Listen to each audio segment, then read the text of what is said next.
BEd BSc part second online classes में आपका स्वागत है। आज अपन बात करेंगे जनसंख्या वितरण प्रारूप। जनसंख्या वितरण प्रारूप अपन ने अध्ययन किया था जनसंख्या वितरण किसे कहा जाता है। तो जनसंख्या वितरण का तात्पर्य होता है किसी क्षेत्र विशेष में निवास करने वाले व्यक्तियों की संख्या को क्या कहा जाता है, जनसंख्या कहा जाता है। किसी क्षेत्र विशेष में निवास करने वाले व्यक्तियों की संख्या को क्या कहा जाता है, जनसंख्या कहा जाता है। और जनसंख्या वितरण किसे कहा जाता है, जनसंख्या वितरण का तात्पर्य भूपृष्ठ पर लोगों के बसाव से है।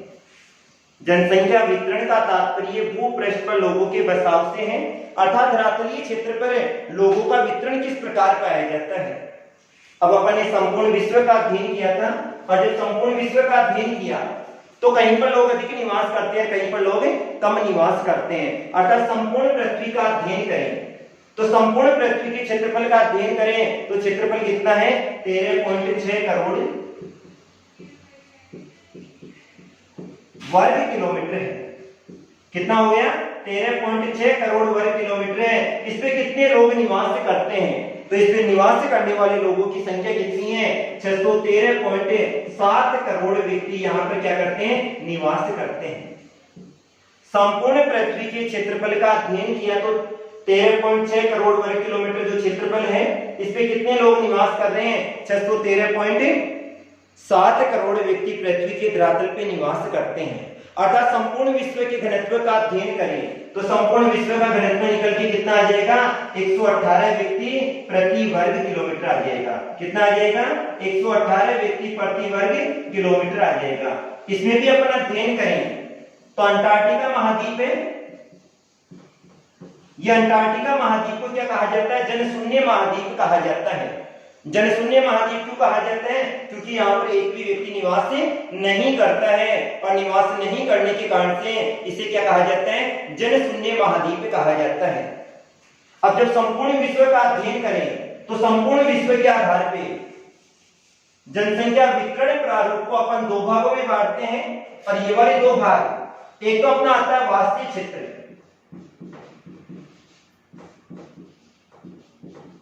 कौन सा आ जाएगा, वास्तविक क्षेत्र, और दूसरा अपना कौन सा आ जाएगा, अवास्तविक क्षेत्र। एक तो अपना वास्तविक क्षेत्र आ गया और दूसरा कौन सा आ गया, अवास्तविक क्षेत्र। वास्तविक क्षेत्र किसे कहा जाता है, मानव द्वारा स्थायी रूप से निवासित क्षेत्र क्या कहलाता है, वास्तविक क्षेत्र कहलाता है। मानव द्वारा स्थायी रूप से निवासित क्षेत्र को क्या कहा जाता है, वास्तविक क्षेत्र कहा जाता है। और अवास्तविक क्षेत्र किसे कहते हैं, मानव द्वारा पूर्णतः जनरिक्त क्षेत्र को क्या कहा जाता है, अवास्तविक क्षेत्र कहा जाता है। स्थायी रूप से निवासित क्षेत्र क्या हो गया, वास्तविक क्षेत्र हो गया, और जनरिक्त क्षेत्र क्या हो गया, अवास्तविक क्षेत्र हो गया। अब वास्तविक क्षेत्र को चार भागों में बांटा जाता है। पहला अपना आता है एशियाई जनसमूह, जन समूह भी कहा जाता है, और महामानव समूह भी कहा जाता है। क्या कहा जाता है, जन समूह भी कहा जाता है और महामानव समूह भी कहा जाता है। दूसरा अपना आ जाता है यूरोपीय जन समूह।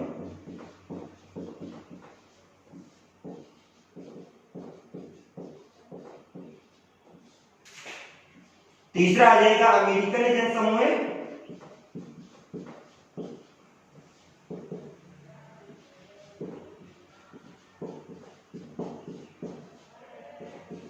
और चौथा आ जाता है अफ्रीकी जनसमूह। वास्तविक क्षेत्र यानी वास्तविक क्षेत्र किसे कहते हैं, मानव द्वारा स्थायी रूप से निवासित क्षेत्र क्या कहलाता है, वास्तविक क्षेत्र कहलाता है। और वास्तविक क्षेत्र को अपन चार भागों में बांटते हैं।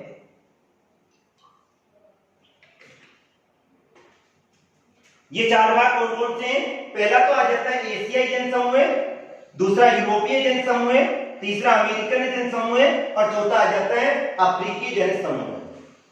ये जो चार जनसमूह हैं इनमें विश्व की सर्वाधिक जनसंख्या निवास करती है। दूसरी बात आती है अपनी अवास्तविक क्षेत्र, मानव द्वारा पूर्णतः जनरिक्त क्षेत्र। अर्थात इन क्षेत्रों का अध्ययन करें तो इन क्षेत्रों में जनसंख्या एक व्यक्ति प्रति वर्ग किलोमीटर से भी क्या पाई जाती है, कम पाई जाती है। एक व्यक्ति प्रति वर्ग किलोमीटर से भी जनसंख्या क्या पाई जाती है, कम पाई जाती है। अब इसमें कौन से क्षेत्रों को लिया जाता है? एक नंबर हो गया अपना पर्वतीय क्षेत्र,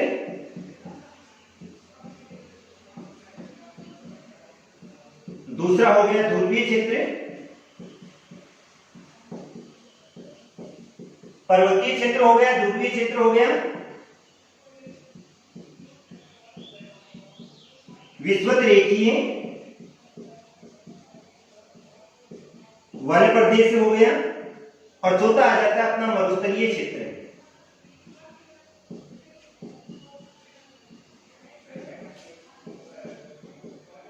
अपने मुख्य चार क्षेत्र हो गए, पर्वतीय क्षेत्र हो गया, ध्रुवीय क्षेत्र हो गया, विषुवत रेखीय वन वाला क्षेत्र हो गया, और मरुस्थलीय क्षेत्र हो गया। अवासीय क्षेत्र में अपन ने अध्ययन किया था वह मानव निवास से कम करता है, और जनसंख्या घनत्व की बात करें तो इनका जनसंख्या घनत्व एक व्यक्ति प्रति वर्ग किलोमीटर से भी क्या पाया जाता है, कम पाया जाता है।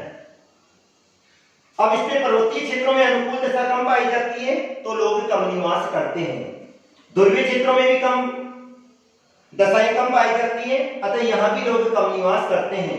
विषुवत रेखीय वन वाले क्षेत्रों में भी कम पाई जाती है, अतः यहाँ भी लोग कम निवास करते हैं, और मरुस्थलीय क्षेत्रों में भी कम पाई जाती है, अतः यहाँ भी लोग कम निवास करते हैं।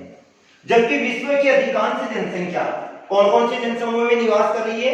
एशियाई जनसमूह में निवास कर रही है, यूरोपीय, अमेरिकन और अफ्रीकी जनसमूह में निवास करती है। अब अपन सबसे पहले बात करते हैं एशियाई जनसमूह की बात करते हैं। एशियाई जनसमूह जो कि विश्व का सबसे बड़ा जनसमूह है। एशिया को मानव की जन्मस्थली भी कहा जाता है कि मनुष्य का जन्म यहीं पर हुआ था।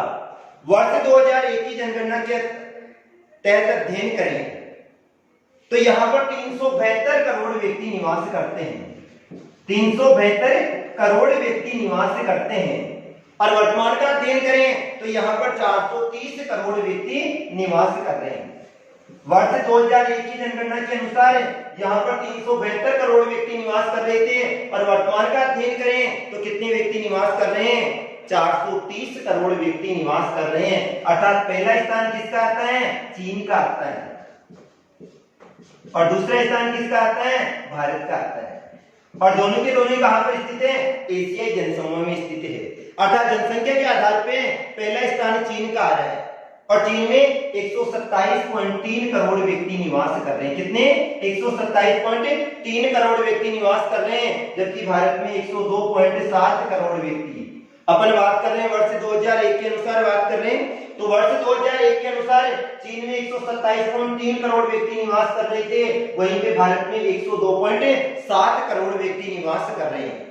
ये वाले बढ़ के वर्ष 2013 में चीन में कितने हो गए? 135.7 करोड़ व्यक्ति। कितने? 135.7 करोड़ व्यक्ति, और भारत में 127.7 करोड़ व्यक्ति। ये वाले जो आंकड़े थे ये वर्ष 2001 के और ये वर्ष 2013 के अनुसार है।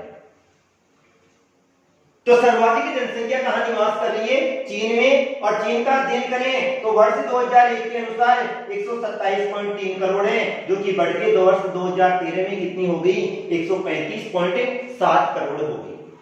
वहीं पे भारत में वर्ष 2001 में 102.7 करोड़ थे, जो कि बढ़ के कितने हो गए? 127.7 करोड़ व्यक्ति हो गए।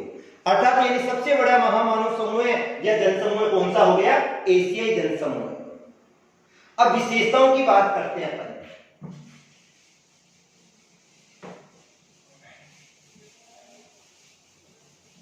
अपन बात करें एशियाई जनसमूह की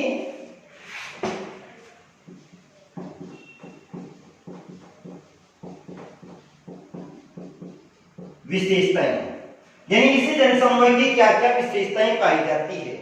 तो सबसे पहली तो बात आती है एशियाई जनसमूह का जो विस्तार पाया जाता है वो 10 डिग्री से लेके 40 डिग्री कहां पर पाया जाता है? उत्तरी अक्षांश के मध्य पाया जाता है। एशियाई जनसमूह के विस्तार का अध्ययन करें तो इस जनसमूह का जो विस्तार पाया जाता है वो 10 डिग्री से लेके और 40 डिग्री उत्तरी अक्षांश के मध्य पाया जाता है। दूसरी बात आती है एशियाई जनसमूह के अधिकांश जितने भी देश हैं उनमें अधिकांश देश कृषि प्रधान अर्थव्यवस्था के अंतर्गत आते हैं। कृषि प्रधान अर्थव्यवस्था का मतलब होता है यहाँ की अधिकांश जनसंख्या कौन सा कार्य करती है? कृषि कार्य करती है। तो एशियाई जनसमूह के अधिकांश देश कौन सी श्रेणी में आते हैं? कृषि प्रधान श्रेणी में आते हैं। यहाँ की अधिकांश जनसंख्या क्या करती है? कृषि कार्य करती है, केवल एक जापान को छोड़कर। कौन से को छोड़कर? जापान है। जापान में कृषि दशाएं नहीं पाई जाती है। यहाँ पर किसका विकास सबसे अधिक हुआ है? उद्योगों का विकास अधिक हुआ है। तो पहली बात तो 10 डिग्री से 40 डिग्री उत्तरी अक्षांश के मध्य विस्तार हो गया। दूसरी बात आ जाती है अधिकांश देश किसमें आते हैं? कृषि प्रधान अर्थव्यवस्था में आते हैं, जिनमें जापान को सम्मिलित नहीं किया जाता है। तीसरी बात आती है यहां पर वर्ष में 2 या 3 फसलें उगाई जाती है। कितनी फसलें लेते हैं? या तो 2 फसलें लेते हैं या 3 फसलें लेते हैं। 2 फसलें कौन सी हो गई? रबी और खरीफ। 3 फसलें कौन सी हो गई? रबी, खरीफ और जायद की फसलें। अर्थात या तो 2 फसलें ली जाती है और या 3 फसलें ली जाती है। इनमें भी सबसे जो महत्वपूर्ण फसल ली जाती है वो कौन सी ली जाती है? चावल की फसल को बोया जाता है। सबसे महत्वपूर्ण फसल कौन सी आती है? चावल की आती है, क्योंकि चावल में भरण पोषण की क्षमता अधिक पाई जाती है। चावल में क्या पाई जाती है?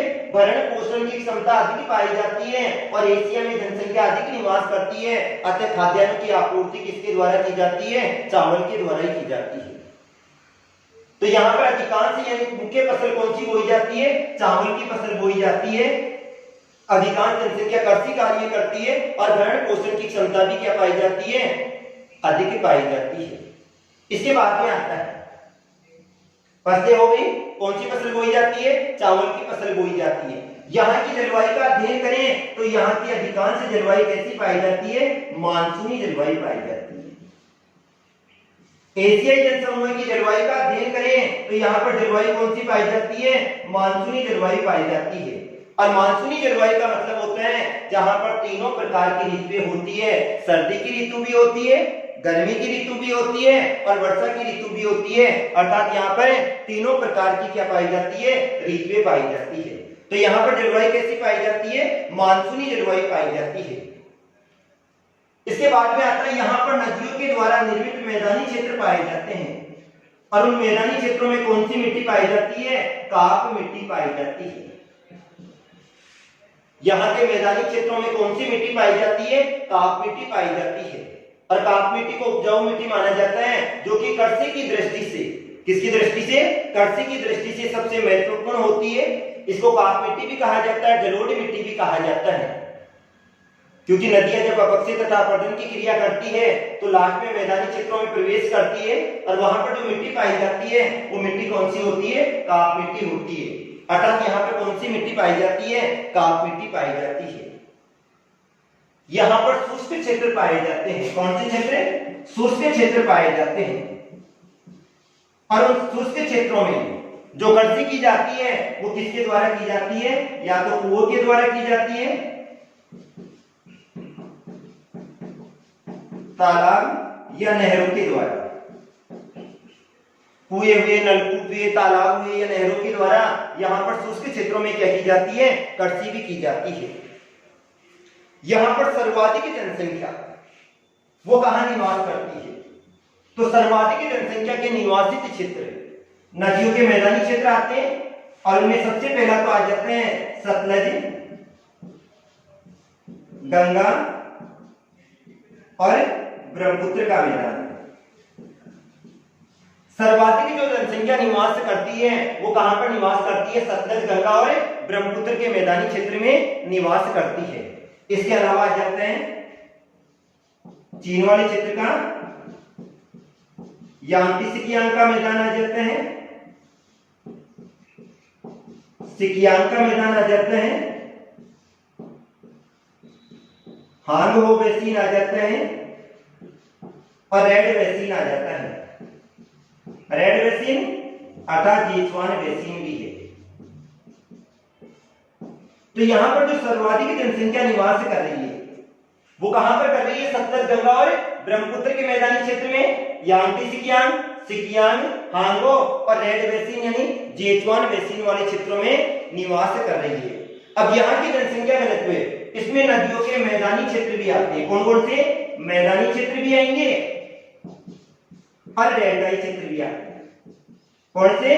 मैदानी क्षेत्र भी आते हैं और कौन से आते हैं? डेल्टाई क्षेत्र भी आते हैं। अतः यहाँ का जो जनसंख्या घनत्व पाया जाता है वो 1000 व्यक्ति कितना पाया जाता है? प्रति वर्ग किलोमीटर पाया जाता है। इन डेल्टाई क्षेत्रों का अध्ययन करें या मैदानी क्षेत्रों का अध्ययन करें तो यहाँ का जो जनसंख्या घनत्व पाया जाता है वो कितना है? 1000 व्यक्ति प्रति वर्ग किलोमीटर पाया जाता है। फिर बाद में आता है कृषि प्रधान देश होने के कारण से।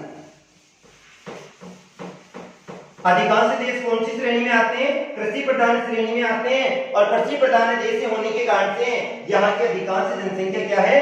गरीब है।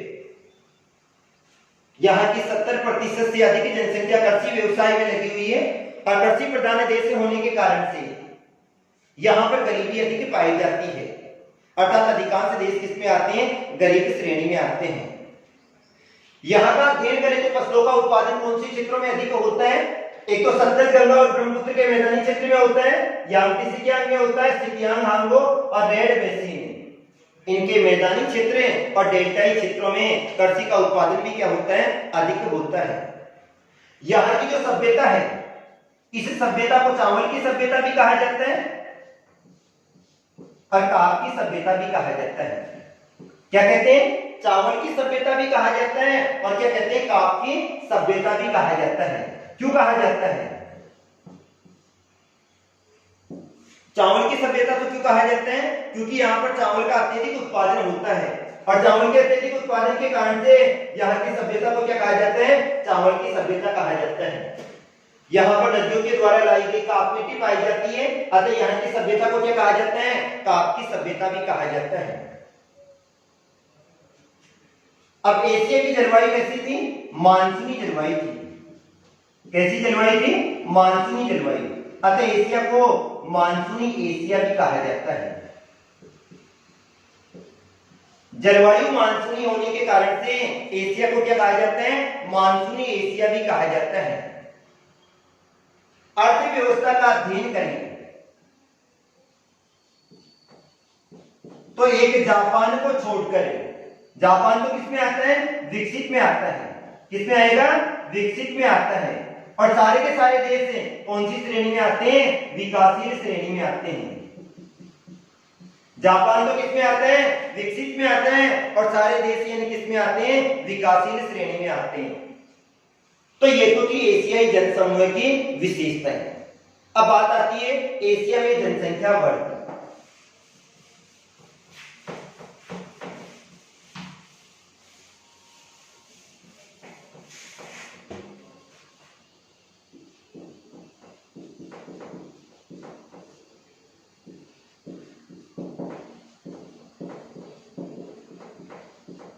यानी एशिया में जनसंख्या वृद्धि का मुख्य क्या कारण है जिसके कारण से एशिया महाद्वीप में जनसंख्या में वृद्धि हो गई थी? एशिया की जनसंख्या वृद्धि का अध्ययन करें तो यहाँ की जनसंख्या वृद्धि पाई जाती है 2%। क्या आएगी? वार्षिक। एक वर्ष में यहाँ पर जनसंख्या में कितनी वृद्धि हो जाती है? 2% की क्या हो जाती है? वृद्धि हो जाती है। अब जनसंख्या में ये वाली वृद्धि हो रही है तो 10 साल के बाद में अपन जनगणना कर रहे हैं। एक साल में 2% की वृद्धि होगी तो 10 साल के बाद भी कितनी होगी? 20% की क्या हो जाएगी? वृद्धि हो जाएगी। जनसंख्या वृद्धि का सबसे पहला कारण तो आता है अनुकूल जलवायु। क्या पाई जाती है? अनुकूल जलवायु पाई जाती है। अतः यहां पर जनसंख्या में क्या होती है? वृद्धि होती है। दूसरी बात आती है यहां पर 2 या 3 फसलें बोई जाती है। जब 2 या 3 फसलें बोई जाती है तो खाद्यान्नों की आपूर्ति क्या हो जाती है? सुनिश्चित हो जाती है। भाई अपने को खाद्यान्न आसानी से उपलब्ध हो जाएंगे। इस कारण से यहां पर अत्यधिक मात्रा में जनसंख्या पाई जाती है। तीसरी बात आती है परिवार नियोजन कार्यक्रम को नहीं अपनाया जाता है। क्या है? परिवार नियोजन कार्यक्रम का अभाव। और जब परिवार नियोजन कार्यक्रम को नहीं अपनाया जाता है तो जन्म दर क्या होगी? उच्च होगी। और जब जन्म दर उच्च होगी तो जनसंख्या में अपने आप ही क्या हो जाएगी? वृद्धि हो जाएगी। तो यहाँ पर परिवार नियोजन कार्यक्रम का अभाव पाया जाता है, अतः जन्म दर कैसी पाई जाती है? उच्च पाई जाती है। तीसरी बात आती है, यहां पर शिक्षा की कमी पाई जाती है। शिक्षा का क्या पाया जाता है? अभाव पाया जाता है। और जब शिक्षा का अभाव पाया जाता है तो यहां पर जन्म दर भी क्या पाई जाती है? उच्च पाई जाती है। क्योंकि शिक्षा के अभाव के कारण से ये वाले लोग परिवार नियोजन के कार्यक्रम को नहीं अपना पाते हैं, अतः यहाँ की स्थिति क्या पाई जाती है? जनसंख्या में वृद्धि दर क्या पाई जाती है? अधिक पाई जाती है। अब जनसंख्या की वृद्धि के कारण से यहाँ पर कौन कौन सी समस्याएं उत्पन्न हो रही है? तो समस्याओं की बात करें तो सबसे पहली बात तो आ जाती है, यहाँ पर रोजगार की समस्या होती है। रोजगार का अभाव होगा, अर्थात कौन सी समस्या हो जाएगी? बेरोजगारी की समस्या हो जाएगी। आवास की समस्या भी उत्पन्न हो जाती है, भोजन की समस्या भी उत्पन्न हो जाती है। आवास भी हो गया, भोजन भी हो गया, निर्धनता हो जाती है, शिक्षा और चिकित्सा दोनों की क्या पाई जाती है? कमी पाई जाती है। तो यहां पर रोजगार का अभाव भी पाया जाता है, आवास की समस्या भी पाई जाती है, भोजन, निर्धनता और चिकित्सा का अभाव भी पाया जाता है। और ये वाली किसके कारण से उत्पन्न हो रही है? एशियाई संवर्ग की विशाल जनसंख्या के कारण से, क्योंकि यहां पर जनसंख्या अधिक निवास करती है। अब अपन बात करते हैं देश के अनुसार जनसंख्या की।